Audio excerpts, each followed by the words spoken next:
পরের দিন ফজরের সময় হয়ে গেল, মুয়াজ্জিনের জায়গায় আর বেলাল গেল না। বেলালের কাছে সংবাদ পৌঁছে দেওয়া হলো, ও বেলাল, আর তোমাকে আযান দিতে হবে না। তুমি তুতলা, তোমার আওয়াজটা শুনে মক্কার মানুষ হাসি ঠাট্টা মজাক করে, বেলাল রে তোমার আযান আর লাগবে না। আমার বেলালের মনটা বড় খারাপ হয়ে গেল। আল্লাহ পাক আমাকে তুতলা হাট বানিয়েছেন, বড় কালো কুৎসিত তুতলা হাট মানত হাবশী গোলাম। আমার আযানটা সাহাবাদের পছন্দ হয় না। আমার বেলালের মনটা বড় খারাপ। পরের দিন অন্য একজন সাহাবা আযান দিলেন। আল্লাহ রাসূল আযান শুনে মদিনার মসজিদে, মক্কা মদিনার জমিনে আমার বেলালের আযান হলো না। অন্য একজন সাহাবী আযান দিলেন। আল্লাহ রাসূল মসজিদে হাজির হয়ে গেলেন, কিন্তু সময় পার হয়ে যাচ্ছে, কোন সাহাবা মসজিদে আসছে না। কেউ আসছে না। আল্লাহ রাসূল বললেন, একজন দুজন সাহাবা, ও আমার সাহাবারা, আজকে কি মসজিদে আযান হয়েছে? বলে হ্যাঁ হুজুর আযান হয়েছে।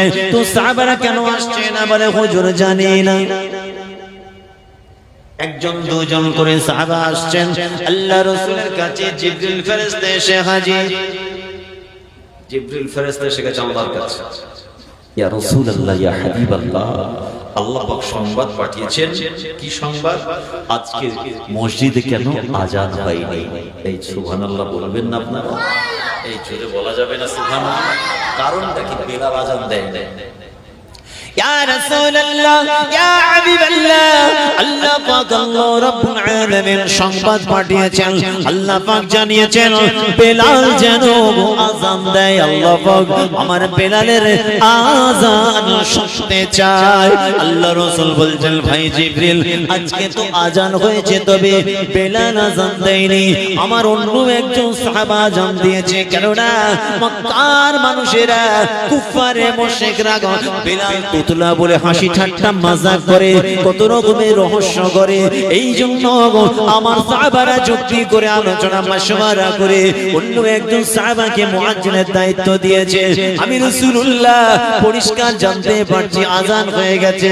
আজ জিবরাইল বলেছিল, ইয়া রাসূলুল্লাহ, ইয়া হাবিবাল্লাহ, আল্লাহ পাক সংবাদ পাঠিয়েছেন এক্ষুনি যেন বেলাল মসজিদে আযান দেয়। আল্লাহ পাক আমার বেলালের আযান শুনতে চাই। আরো জোরে বলুন সুবহানাল্লাহ। আল্লাহ পাক আযান শুনতে চায় কার? বেলাল। আল্লাহ রাসূলের চোখ ভরা পানি। ও আমার সাহাবারা, যাও বেলালের কাছে সংবাদ পৌঁছে দাও, বেলাল যেন তাড়াতাড়ি মসজিদে এসে আযান দেয়। বেলালের মনটা খুব খারাপ কাল থেকে। বেলালের আযান তোতলা, আযানের লফজগুলো হয়তো ভালো করে উচ্চারণ করতে পারে না, একটু ব্যাকাচোরা হয়। মক্কার মানুষ হাসি ঠাট্টা মজাক করে। বেলালের মনটা খুব খারাপ। আমার আযান পছন্দ নয়, আমি হাবশী গোলাম, বড় গরীব। ওহো, রাসূলকে ভালোবাসতে গিয়ে পিঠে চামড়া পুড়িয়ে ফেলেছে, উত্তপ্ত আঙড়ার উপর আমাকে শুতে হয়েছে। আমার বুকে পাথর চাপা দিয়েছে, উমাইয়া আমার মনি গলায় পা দিয়েছে, আমাকে খেতে দেয়নি, মারের উপরে মার, আহাদ আহাদ বলেছি বলে মার। আজকে আমার আযান মক্কার মানুষকে পছন্দ। বেলালের মনটা খুব খারাপ।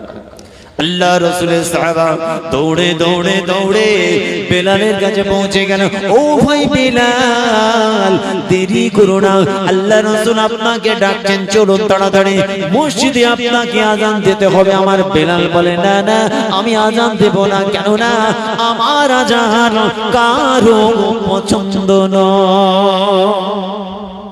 আমি আযান দেব না, আমার আযান পছন্দ নয়। সাহাবারা জানিয়েছে আমি আযান দেব না। আল্লাহ রাসূলের সাহাবা বলেছেন, না না না, আল্লাহ পাক আল্লাহ রাব্বুল আলামিন ফেরেশতা পাঠিয়েছেন, আল্লাহ রাসূলের কাছে সংবাদ পাঠিয়েছেন, আপনার আযান স্বয়ং আল্লাহ শুনতে চান। বেলাল যাবে না বলে ভাই আযান হয়ে গেল, না না না আজকে মসজিদে দুবার আযান হবে। বেলাল হাজির হয়ে গেল। আমার রাসূল চোখ ফাড়া পানি নিয়ে বলছে, বেলাল রে দুঃখ করো না, আমি রাসূলুল্লাহ বলছি দুঃখ করো না, কষ্ট করো না, আমি রাসূলুল্লাহ বলছি। এক্ষুনি জিবরিল ফেরেশতা খবর দিয়েছে তোমার আযান স্বয়ং আল্লাহ শুনতে চায়। আরো জোরে বলুন সুবহানাল্লাহ। তোমার আযান আল্লাহ শুনতে চায়। বেলাল চলো দেরি করো না। ঠিক আছে। বেলাল রাজি হচ্ছে না, বেলাল আযান দেবে না, কিন্তু আমার রাসূলের কত অমান্য করতে পারে না। আমার রাসূলকে বেলাল বড়ই মুহাব্বত করে, ভালোবাসে। বেলাল তাড়াতাড়ি ওযু বানিয়ে নিয়ে মুয়াজ্জিনের জায়গায় গিয়ে যখন আমার বেলাল আল্লাহু আকবার আল্লাহু আকবার বলে আওয়াজ তুলেছে, সঙ্গে সঙ্গে সাহাবারা জামাত ধরার জন্য নিজের ঘর থেকে বার হয়ে ওযু করে দৌড়ে দৌড়ে দৌড়ে মসজিদে নামাজ পড়ার জন্য পৌঁছে যায়।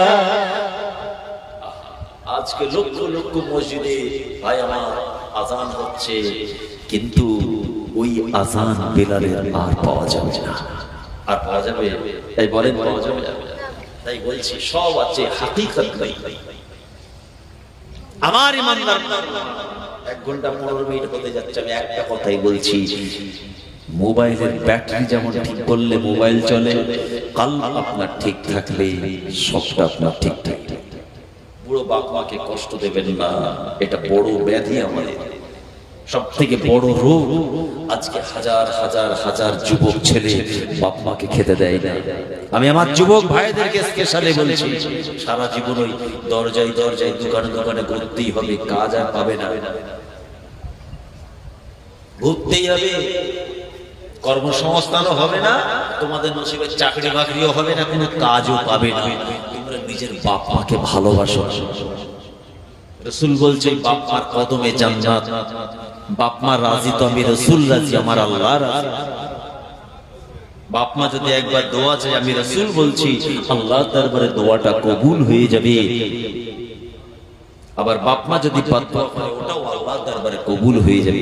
সেই বাপ মাকে আমার যুবক ছেলেরা দেখে না, খবর নেয় না, খবরই নেয় না, খোঁজই রাখে না বাপ মা কি অবস্থা।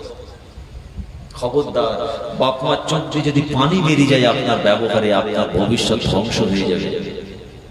এদোর ওদোর করে ঘুরে বেড়াতে হবে, আড্ডা দিয়ে এর পিছনে তার পিছনে, এর খেয়ে তার খেয়ে, চায়ের দোকান, ওর দলিল, ওর পুকুর ঘাট, ওর গাছতলা ঘুরে বেড়াতে হবে। সোর্স অফ ইনকাম কিচ্ছু হবে না। আল্লাহ নারাজ, রাসূল নারাজ। বাপ মাকে খুশি করে ঠিক সোর্স অফ ইনকাম আল্লাহ হিকমত বানিয়ে দেবেন। খবরদার বাপ মা না কষ্ট হয়, আর বাপ মাকে কষ্ট দিলে এখানটা খারাপ হয়ে যাবে। আল্লাহ রাসূল তাই বলেছিলেন, আয় আমার সাহাবারা, সমস্ত গুনাহ অত গুনাহ খাতা আল্লাহর দরবারে maaf হয়ে যাবে, কিন্তু 3টি গুনাহ আল্লাহর দরবারে maaf হবে না। 1 নম্বর হলো আমার আল্লাহর সঙ্গে শিরক করো না, ইন্না শিরকা লাযুলমুন আযীম। শিরকের গুনাহগুলো বড় গুনাহ, আল্লাহ পাক maaf করবেন না। 2 নম্বর হলো শাহাদাতুজ যুর, মিথ্যা সাক্ষী দিয়ে কাউকে ফাঁসিয়ে দেওয়া, না না না, এই অপরাধ আল্লাহ maaf করবেন না। 3 নম্বর হলো নিজের বড় বাপ্পাকে কষ্ট দেওয়া, বাপ্পার প্রতি অত্যাচার অবিচার করা, হাতের দ্বারা মুখের ভাষায় বাপ্পাকে কষ্ট দেওয়া, না না না, সাহাবারা সাবধান হয়ে যাও, আল্লাহ পাকের দরবারে maaf হবে না। 3টে গুনাহ রাসূল বলছেন, 3টে গুনাহ আল্লাহর দরবারে maaf হবে। ফি রিওয়ায়াতিন উখরা, অন্য একটা রিওয়ায়াতের মধ্যে এসেছে আল্লাহ রাসূল বলতেন, সাহাবারা তোমরা কে কে জান্নাতে যেতে চাও? ক্বালু বালা ইয়া রাসূলুল্লাহ, ইয়া হাবিবাল্লাহ, ইয়া রাসূলুল্লাহ, আমাদের মা বাপ আপনার কদমে কুরবান হয়ে যায়। হুজুর একবার বলুন কি দুটো কাজ যদি করতে পারো, যদি গ্যারান্টি দাও, আমি রাসূলুল্লাহ তোমাদের জান্নাতে পাঠানোর জামিনদার। আমি রাসূলুল্লাহ জামিনদার, তোমাদের কি দায়িত্ব নিয়ে জান্নাতে পৌঁছে দেব। 2টো কাজের গ্যারান্টি দাও। কটা কাজ? জোরে বলেন। কাজের গ্যারান্টি দাও, দুটো আমলের। আমি আব্দুল্লাহর বেটা নবী মুহাম্মদ, আমি দায়িত্ব নিয়ে তোমাদেরকে আল্লাহর দয়ার জান্নাতে পৌঁছে দেব। বলুন না সুবহানাল্লাহ। কি কাজ? ওই দুটো আমলের মধ্যে নামাজ, রোজা, হজ, যাকাত, তাসবিহ, তাহলিল, ইবাদত, বندگی, কালমা, দরুদ, সালাম, জিয়ারত, না না না, কোন ইবাদত কিন্তু ছিল না। এর বাইরেও ইসলাম আছে, আমল আছে। বুঝতে পারছেন না? বল লোকটা তো নামাজ পড়ে, রোজা রাখে, হজ করে, কুরবানি করে, যাকাত দেয়, ও চিন্তা কি শেষ? আরো অনেক কাজ আছে। আমরা তো ইসলামটাকে না হাত মালের মতো এরকম ছোট করে বেঁধে ফেলেছি। এর কাজে লাগছে, কাজ নেই রেখে রেখেছি, নিজেদের স্বার্থকে চরিতার্থ করার জন্য ইসলামটাকে ব্যবহার করছে। আপনাদের চোখের দৃষ্টিতেও ইসলাম আছে। ওই চোখ দিয়ে একবার বাপ মার দিকে ভালোবাসার দৃষ্টিতে তাকান, নেকি পাওয়া যাবে। আর একবার হিংস্র দৃষ্টিতে তাকান, গুনাহ হবে। কিরামান কাতিবিন, এখানে আল্লাহ রেখেছে দুটো ফেরেশতা, নোট করে নেবে। চোখের দৃষ্টিতেও ইসলাম আছে। কোথায় আছে? এই রাস্তা দিয়ে যাচ্ছেন, রাস্তার মধ্যখানে একটা কাঁটা পড়ে আছে রাস্তায়। দিন মিশকাতুল মাসাবি আমার রাসূল বলছেন, কষ্টদায়ক জিনিস কেউ যদি রাস্তা থেকে তুলে ফেলে দেয়, সর্বনিম্ন ছোট্ট হলেও আমি রাসূল বলছি ওই ব্যক্তির মধ্যে ঈমানটা জিন্দা আছে। বলুন সুবহানাল্লাহ। আর ঠিক তার উল্টো একজন করুন, যে আপনার গাড়িটা পাংচার করে একটা পেরেক ওখানে রেখে দাও, তো বাইক যাবে পেরেক করে ছিদ্র হয়ে লিক হয়ে যাবে, ওখানেও ফেরেশতা নোট করে নেবে গুনাহগার। আল্লাহ রাসূল কি বলেছিলেন? দুটো জিনিসের গ্যারান্টি দাও, দুটো আমলে জিন্দেগির গ্যারান্টি দাও, আমি রাসূলুল্লাহ জান্নাতের গ্যারান্টি দেব। আল্লাহ রাসূলের সাহাবারা বলেছিল, হুজুর একবার বলুন, আপনার নূরে ঠোঁটটা হারকাত করে একবার বলুন, ওই দুটো আমল করে আমরাও জান্নাতের গ্যারান্টি নিতে চাই। হুজুর আপনারা বলুন কি আমল করতে হবে? দুটো কাজ। আল্লাহ রাসূল সেদিন বলেছিলেন, বাবারা, আয় আমার সাহাবারা, তোমরা তোমাদের শরমগা লজ্জাস্থানের গ্যারান্টি দাও। 2 নম্বর হলো তোমরা তোমাদের জিহ্বা ঠোঁটের গ্যারান্টি দাও। আমি আব্দুল্লাহর বেটা নবী মুহাম্মদ, আমি হলাম জামিনদার, আমি রাসূলুল্লাহ, দায়িত্ব নিয়ে তোমাদেরকে আল্লাহর দয়ার জান্নাতে পৌঁছে দেব। আরো জোরে বলুন সুবহানাল্লাহ। শরমগাহের হেফাজত আর ঠোঁটের গ্যারান্টি, মুখের ভাষায় জিহ্বার আঘাতে মানুষকে কষ্ট দেবে না। আল্লাহর রাসূলের একটা হাদিস এসেছে, আমলিক আলাইকা লিসানিকা ফাহুয়া নাজা। আমার কথা নয়, রাসূলের কথা। নিজের জবানকে কন্ট্রোল করো, ঠোঁটের অপব্যবহার থেকে নিজেকে সংযমে রাখো, কন্ট্রোল করো। আমি রাসূল বলছি আল্লাহর কাছে নাজাত পেয়ে যাবে। অফি রিওয়ায়াতিন উখরা, আল মুসলিমু মান সালামা আল মুসলিমুন মিন লিসানিহি ওয়া ইয়াদিহি।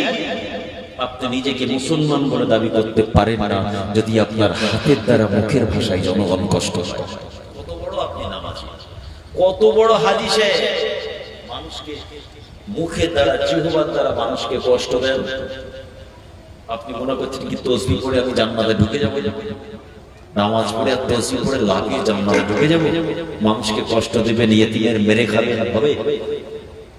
ওজনে কম দেবেন, সব মেশিন খারাপ হবে। আল্লাহর কোরআন জানিয়েছেন, ওয়া আকিমুল ওয়াজনা বিল কিসতি ওয়া লা তুকসিরুল মিজান। বান্দা, ব্যবসা করবি বান্দা, হালাল ব্যবসা। ব্যবসা করার সময় গাড়ি পাল্লা কাটা যেন সমান হয়, কম বেশি যেন না হয়। কোরআন জানাই বলছে, ব্যবসা থেকে আমার মধ্যে রাগ করবেন না। 5 কেজি মাল কিনলেন, ঘরে এসে করে দেখছেন 250 কম। এই হচ্ছে তো নাকি বাজারে এরকম 10 কেজি মাল কিনলেন, ঘরে ওজন করে দেখছেন 500 গ্রাম কম।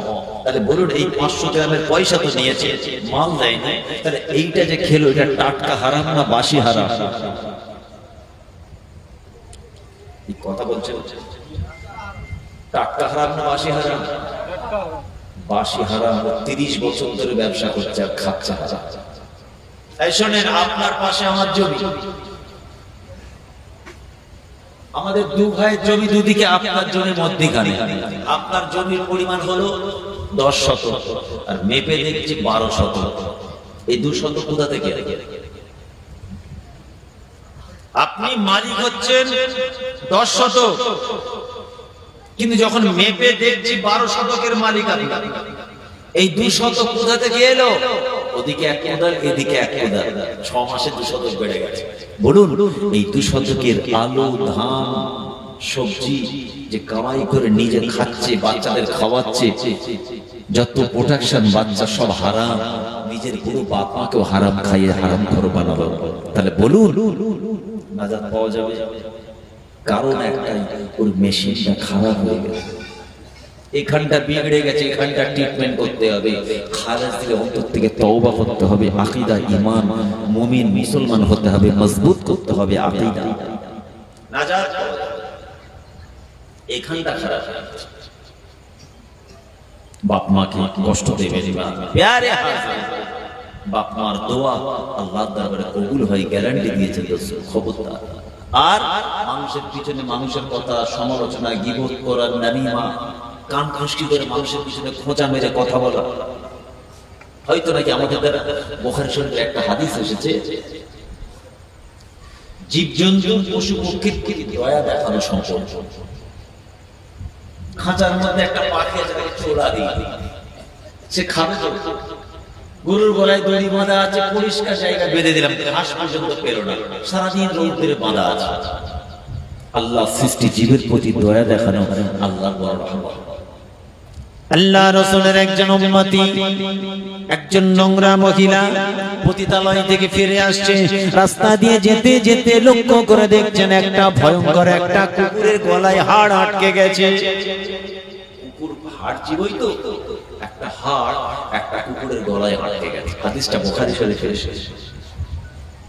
কুকুরটা চিৎকার করে, গলা থেকে হাড়টা বার করতে পারে না, একটু পানি খেতে চায়, মুখটা ঘষে ঘষে ঘষে গিয়ে কুয়ার পাশে পৌঁছে গেছে, কিন্তু কুয়া থেকে পানিটা কেমন করে তুলে কুকুরটা খাবে, জিহ্বা বার হয়ে গেছে, গাল দিয়ে লালা পড়ে, হয়তো কুকুরটা এখনই মারা যাবে।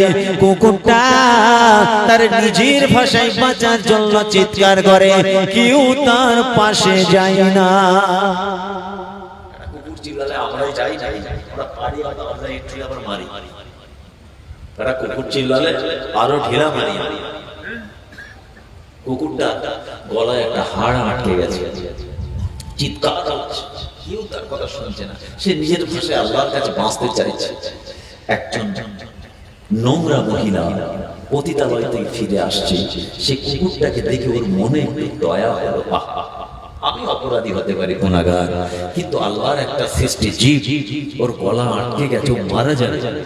করলো কি, গলা থেকে হাড়টা বার করে আর নিজের শাড়িটা ছিঁড়ে বালতিতে বেঁধে ওই কুয়া থেকে পানি তুলে ওই কুকুরটার গলায় দিল।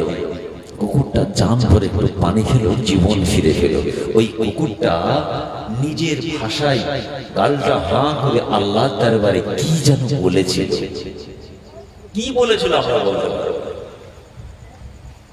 হাদিস পাকের মধ্যে এসেছে, ওই কুকুরটা যখন তার গলা থেকে হাড়টা বার করে দেওয়া হলো, ওই মহিলা নিজের শাড়িটা ছেড়ে বালতিতে বেঁধে পানি তুলে যখন কুকুরের মুখে দিল, কুকুরটা জান ভরে পানি খেয়ে গালটা হাঁ করে আসমানের দিকে মুখটা করে ওই মহিলার জন্য আল্লাহ দরবারে কি যেন দোয়া চেয়েছিল, সেই দোয়াটা আল্লাহ দরবারে কবুল হয়ে গেল। আমার আল্লাহর রহমতের দরিয়ায় জোশ মেরে উঠেছে। আয় আমার বান্দি, আয় আমার গুনাহগার বান্দি, আমার জমিনকে অপবিত্র করেছিস, আমার কত বান্দাকে হারাম কাজে লিপ্ত করিয়ে হারাম কাজে জড়িয়ে দিয়েছিস বান্দা। তবে শুনে রাখ বান্দি, তোর অন্তরের অন্তঃস্থলে একটুখানি সামান্য আমার বান্দা, আমার সৃষ্টি জীব ওই কুকুরটার প্রতি একটুখানি দয়া দেখানোর জন্য আমি আল্লাহ কি পারি না তোর জীবনের গুনাহগুলোকে মাফ করতে পারি না? যা যা যা, আমার নামের কসম, আমার নামের কসম, আমি আল্লাহ পাক তোর জীবনের পাহাড় পাহাড় গুনাহ কথাগুলোকে আমি আল্লাহ সব একটু একটু করে মাফ করে দিলাম। সমস্ত জীবনের গুনাহ আল্লাহ মাফ করে দিলেন। হযরত কুতুবউদ্দিন কাকি রাহমাতুল্লাহ আলাইহি রাস্তা দিয়ে যাচ্ছেন, দেখছেন একটা দোকানে একটা খাঁচায় একটা পাখি রয়েছে। পাখিটা বেরোনোর জন্য ঝটপট করছে। আল্লাহর ওলি গিয়ে বললেন, ভাই দোকানদার পাখিটাকে কেন বন্দি করে ছেড়ে দেন, ও খোলা আসমানে একটু উড়ুক। বলছে না আমার পাখি কত দাম আমাকে বিক্রি করে, বলে হ্যাঁ কিনে দাও। উনি টাকা দিয়ে খাঁচাটা পাখিটা কিনলেন, জানলাটা খুলে দিলেন, পাখিটা উড়ে গেল।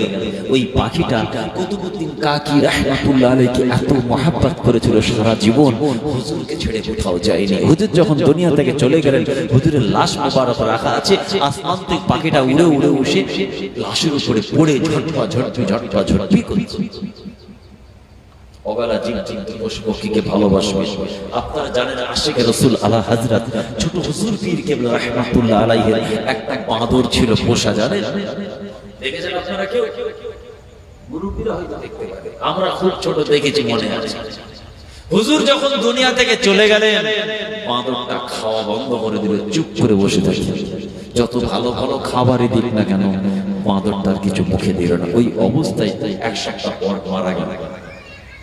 হুজুর যখন বিভিন্ন জেলা থেকে সফর করে বাড়ি ফিরতেন, বাড়িতে এসে স্ত্রী বাচ্চা ছেলে কারোর সঙ্গে কথা নাই, কারো খবর নয়, ফলটা হাতে করে নিয়ে সোজা ঘরের ভেতরে ঢুকে, সেই নিচুতলার গুড়ায় ঘর ছিল বাঁদরের, আগে বাঁদরকে কলা খাবার সব দিতেন। যদি বলেন সুবহানাল্লাহ। এইভাবে তিনি পশুকে ভালোবাসতেন। হুজুর যে সানে ঘাট ছিল হুজুরের মাজারের সামনে, এখন তো মার্কেট হয়ে গেছে, তাই তো? আমার নানা যান ওখানটায় বসতেন আসরের পর, একটা মাছ পুষেছিলেন, মাছ। হুজুর যখন ইন্তেকাল করলেন, বড় মাছ পুকুরের সেই হাই মালফার দিক থেকে ঝড়ের গতিতে এসে সানে ঘাটের গোড়ায় ধাক্কা মেরে মাছটা ভেসে গেল। ওই মাছটাকে আবার রান্না করে হুজুরের যখন 40 হয়, জলসা করা হয়, মেহমানদেরকে খাওয়ানো হয়েছিল। খুব বড় মাছ। এসব ছিল হুজুরের পোষা জিনিস, খুব ভালোবাসতেন। কথা বুঝে গেছে? অবেলা জীবজন্তুকে ভালোবাসবেন, তাদের প্রতি অবিচার অত্যাচার করবেন না, তাদেরও বাদদোয়া বলে কিছু একটা আছে, আল্লাহর দরবারে কবুল হয়ে যাবে, রেহাই পাবে। আরেকটা জিনিস, মানুষের পিছনে মানুষের কথা বলে ফিতনা আলানো, এটাকে রাসূলুল্লাহর ভাষায় হাদিস পাকে এসেছে, নাম হচ্ছে নামিমা। কি বললাম? কি নাম বললাম? মাথায় রাখবেন, নামিমা। ইনার সম্পর্কে ওনাকে বললাম, ওনার সম্পর্কে ইনাকে বললাম, বলে দুজনের মধ্যে লাগিয়ে দিলাম। আমি মজা দেখছি, কেমন লাগলো। আল্লাহ রাসূল সাহাবাদের নিয়ে যাচ্ছেন, রাস্তা দিয়ে হঠাৎ দাঁড়িয়ে গেলেন। আল্লাহ রাসূল যেখানে দাঁড়িয়ে গেলেন, দুটো কবরবাসী, দুটো কবর আছে, দুজন ব্যক্তি। আল্লাহ রাসূল দাঁড়িয়ে গেলেন, সাহাবারাও দাঁড়িয়ে গেলেন। আল্লাহ রাসূল বলেছেন, সাহাবারা যাও খেজুর গাছের ডাল ভেঙে আনো। সাহাবারা খেজুর গাছের ডাল ভেঙে আনলেন। সাহাবারা খেজুর গাছের ডাল ভেঙে আনলেন। শাক্কাত নবী রাসূল ভাঙলেন, শাক্কায়েন, দুটো ভাগে ভাগ করলেন খেজুর গাছের ডালটা। গারাসা হাজা, একটা ভাগ একটা কবরবাসীর বুকে পুঁতে দিলেন, গারাসা হাজা, আর একটা ভাগ আর একটা কবরবাসীর বুকে পুঁতে দিলেন। ক্বালু লিমা সানাখা ইয়া রাসূলুল্লাহ, ইয়া হাবিবাল্লাহ, হুজুর আমাদের মা বাবা আপনার কদমে কুরবান হয়ে যায় হুজুর, কোনদিন আপনাকে খেজুর গাছের ডাল ভেঙে দুটো কবরবাসীর বুকে পুঁতে দিতে দেখি না। হুজুর কোনদিন আপনাকে খেজুর গাছের ডাল ভেঙে কোন কবরবাসীর বুকে পুঁতে দিতে দেখিনি হুজুর, কি ব্যাপার? এর পিছনে রহস্যটা কি? প্যারে হাজিরিন, ইয়া রাসূলুল্লাহ, ইয়া হাবিবাল্লাহ, इसके पीछे राज क्या है, রহস্য কি? আল্লাহ রাসূল বলেছেন, সাহাবারা আল্লাহ পাক আমাকে দেখার ক্ষমতা দিয়েছেন, আল্লাহ পাক আমাকে বোঝার ক্ষমতা দিয়েছেন। আমি রাসূলুল্লাহ তোমাদের নবী চামড়ার চোখে দেখতে পেলাম, এই দুটো কবরবাসীর মধ্যে ভয়ঙ্কর কঠিন আযাব হয়। কঠিন আযাব হয়। আমি রাসূলুল্লাহ দেখতে পাচ্ছি এই দুটো কবরবাসীর কবরে ভয়ঙ্কর আযাব হয়। আমি রাসূলুল্লাহ খেজুর গাছের ডাল ভেঙে দুটো কবরবাসীর বুকে পুঁতে দিলাম। আল্লাহ পাক কোরআনে জানিয়েছেন, ইউসাব্বিহু লিল্লাহি মা ফিস সামাওয়াতি ওয়াল আরদ, আসমান এবং জমিনের মধ্যবর্তী যা কিছু আছে, আসমানের নিচে জমিনের উপরে যা আছে, সবাই একমাত্র আমার আল্লাহর তাসবিহ পড়ে। খেজুর গাছের ডালটাও তাসবিহ পড়ে।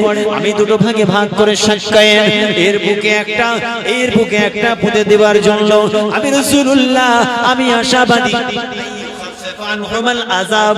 আল্লাহ পাক আল্লাহ রাব্বুল আলামিন হয়তো এই খেজুর গাছের পাতা ডালের তাসবিহ পড়ার জন্য এই দুজনের কবরের আযাব যেন একটু হালকা করে দেয়। আল্লাহ বললেন না, আর যদি বলা যাবে না, আল্লাহ যদি তাদের কবরের আযাবটা একটু হালকা করে দেয়, মাফ করে দিল বললেন না। মওলানা উঠে স্টেজে বলছে আল্লাহ মাফ করে দিল। হাদিস বলছে আল্লাহর দয়া যদি হয় একটু হালকা করে দেয়। আল্লাহ রাসূলের সাহাবারা বলেছিল, ইয়া রাসূলুল্লাহ, ইয়া হাবিবাল্লাহ, হুজুর আমাদের মা বাপ আপনার কদমে কুরবান হয়ে যায় হুজুর। ইয়া রাসূলুল্লাহ, একবার আমাদেরকে বলুন ওই দুটো কবরবাসীর কবরে কিসের জন্য আযাব হয় আমরা জানতে চাই হুজুর। আমাদের মা বাপ আপনার কদমে কুরবান হয়ে যাক, পরোয়া করে না হুজুর, একবার আমাদেরকে বলুন। আল্লাহ রাসূল বলেছিলেন, লা ইয়াস্তানজিহু মিনাল বাউল ওয়া আম্মাল আখির বিন নামিমা, লা ইয়াস্তানজিহু মিনাল বাউল ওয়া আম্মাল আখির বিন নামিমা।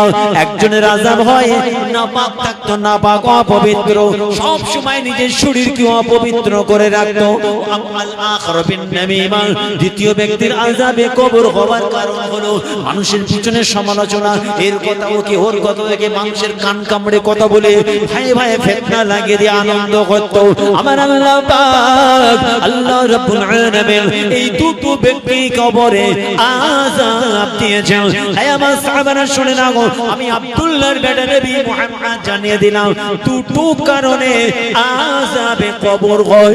একটা হলো নাপাক থাকা, নাপাক রাখা শরীরকে, দুই নম্বর হলো নামিমা গুনাহ। মেশিন খারাপ, পাম্প খারাপ, তারা কিন্তু দুটো অপরাধ করবে। শুনছেন? খবরদার, পাক হওয়ার যে কি সিস্টেম আছে ইমাম সাহেবের কাছে জেনে নেবেন। শরীর নাপাক হলে কিভাবে পাক করতে হয়, বিশেষ করে বাড়ির মা বোনেদের বলছে, এদের মাসে একবার শরীর খারাপ হয়, অসুস্থ হয়, খোদাই নিয়ম, কিন্তু পাক কিভাবে হতে হয় জানে না। বেড়ে মুসলিম আছে ওইভাবেই ঘুরছে না। অনেক ছেলে, যুবক ছেলে আজও পাক হতে জানে না, মাসের পর মাস এরা নাপাক। এদের শরীর যে কারণে নাপাক হলো, এরপরে যে পাক হতে হবে কি হবে সেটা জানে না, ওই অবস্থায় ঘুরছে। গরুকে গোসল করার লগড়ার মতো লগড়া, তারের ব্রাশ দিয়ে ঘষছে, চারটে সাবান শেষ করে ফেলেছে, কালো চামড়া সাদা চামড়া বার করে ফেলেছে। মনে রাখবেন, শরীর কিন্তু পাক হয়নি। নামাজ শিক্ষা পড়ে বাপ মার কাছে জেনে, ইমাম সাহেবের কাছে জেনে নেবেন কিভাবে নাপাক থেকে পাক হতে হয়, না হলে রাসূল বলছেন আযাবে কবর কেউ বাঁচাতে পারবে না। ঝালিয়ে ফেলবে ফেরেশতা, কবরে ফেলে। আল্লাহ পবিত্র জমিনে নাপাক অবস্থায় করবেন না, আল্লাহ নারাজ হয়ে যাবে। আল্লাহর লাশ পর্যন্ত কাঁপতে থাকি, বান্দা নাপাক হয়ে যাবে, নাপাক অবস্থায় করে খোদার ঘরে হচ্ছে, কুরআন পাঠ তেলাওয়াত হচ্ছে। এই অপরাধ থেকে আল্লাহ হেফাজত করেন। তাহলে যতগুলো বললাম সব কিন্তু এখানকার সমস্যা। আর একটা সমস্যা, ইয়েতিম এসির বাফারা মাহারা ভিখারিকে আমরা বেইজ্জতি করি। একটা ভিখারি একটা কাগজ নিয়ে আসে, শুনছেন? একটা ভিখারি যদি আমাদের বাড়িতে একটা কাগজ নিয়ে আসে আমার মেয়ের বিয়ে, তাকে সেই ইন্টারভিউর মতো আমরা প্রশ্ন করি, কত তারিখের কাগজ, কোন গ্রাম পঞ্চায়েত, পঞ্চায়েতের ফোন নাম্বার কই, জেরক্সটা আবছা কেন, গত সপ্তাহে তুমি এসেছিলে না, তোমার কতগুলো ছেলে মেয়ে, তুমি খেটে খেতে পারো না, 100 দিনের কাজ করো না, টাকা না পাওয়ার নাই, কাজ করতে পারো না। তোমাকে জ্ঞান দিতে বলেছে, তোমার পকেটে 10 টাকা থাকে দাও, নাহলে বড় ভাই মাফ কর, ছেড়ে দাও, কম পকে গুনাহ হবে না। আবার 5টা লোককে ডাকে, এই মেয়েটা প্রত্যেক সপ্তাহে আসছে, একটা করে মেয়ের বিয়ে, কিরকম ধোঁকাবাজি বাজারে, ও তো পেটের জ্বালায় চাইছে, ও কি শখে নাকি? ও পেটের জ্বালায় হাত পেতেছে। হ্যাঁ, সব দাঁড়িয়ে বসেন, দেখতে ভালো লাগবে, মাশাআল্লাহ মজলিস সেজে গেছে। আর যদি আপনারা দাঁড়িয়ে থাকেন ভালো লাগবে। হ্যাঁ, বসে বসে বসে বসে বসে জোরে জোরে লা ইলাহা ইল্লাল্লাহ, লা ইলাহা ইল্লাল্লাহ।